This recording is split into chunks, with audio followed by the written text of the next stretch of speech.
and then also, of course, on the coaching side as well. Gotcha. Yeah. So part of why I wanted to have you on the podcast is we were talking about Dave Ramsey before we hit record, and a lot of the people who have money problems, it's not actually a money problem. It's like a mental health or some type of psychological issue.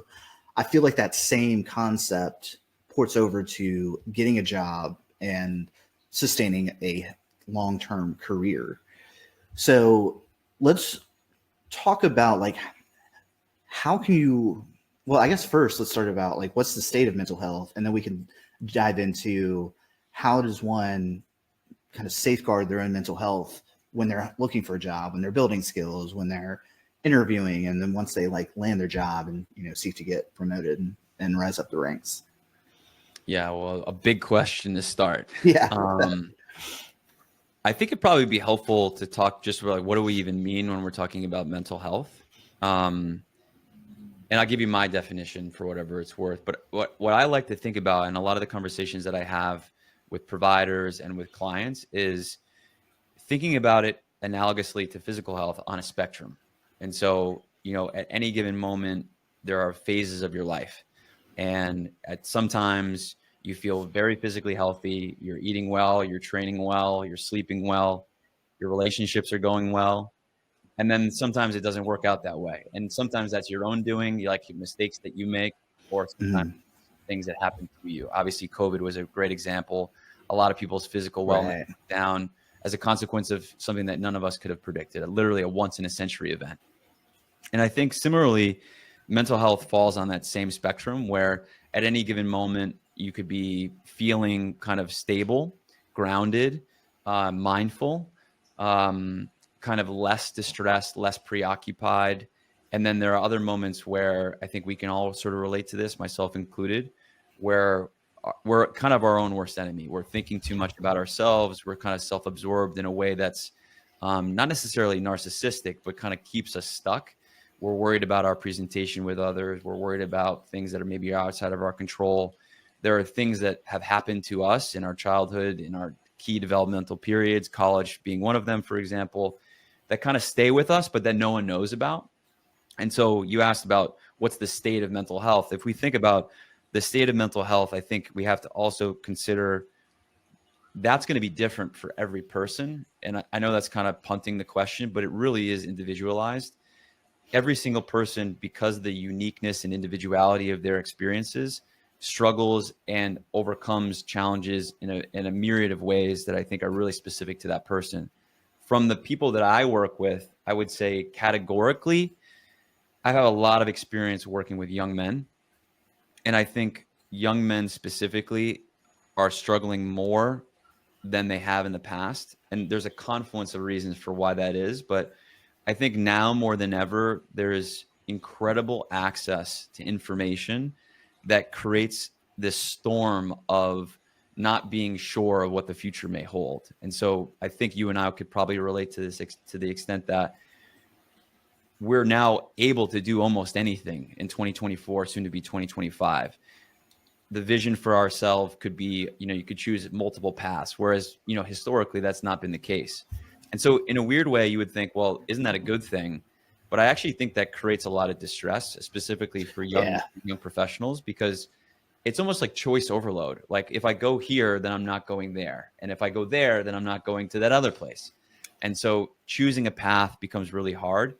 So I would say the state of mental health, specifically with young men, and I guess just more generally, there's more anxiety, there's more depression these days.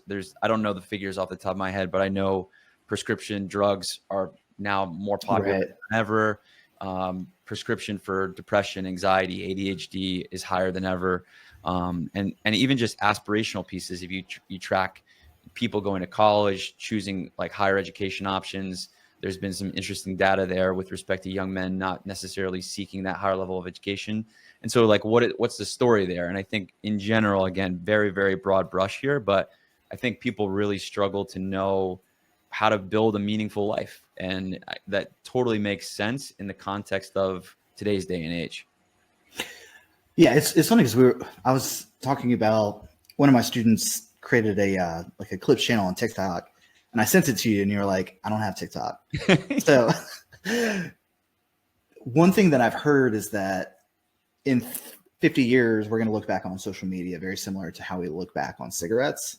Do you think that's true, or is that like just a kind of a talking point? Well, I mean, one of the things that I've personally thought about is the people who have invented this stuff have been very outspoken, and in their personal lives have chosen not to integrate it with their families, right? And they don't let their kids on it. Yeah. That's what I'm saying. Right. Yeah. So like, doesn't that tell you a little bit of a story around Right. Whoever invented, I can't remember the tobacco company, the big tobacco company back in the day, but like they knew what they were getting themselves into in terms of pushing an addictive product. And I think similarly, we're all so connected to our phones. I have my phone literally right here. Like we're so connected to social. And so it's so tricky because you can't avoid it, right? Whereas tobacco and, sort of that era, it was so permeating every social situation. It was rare the cases where you would go to a person's house and an ashtray would be at the center of the table.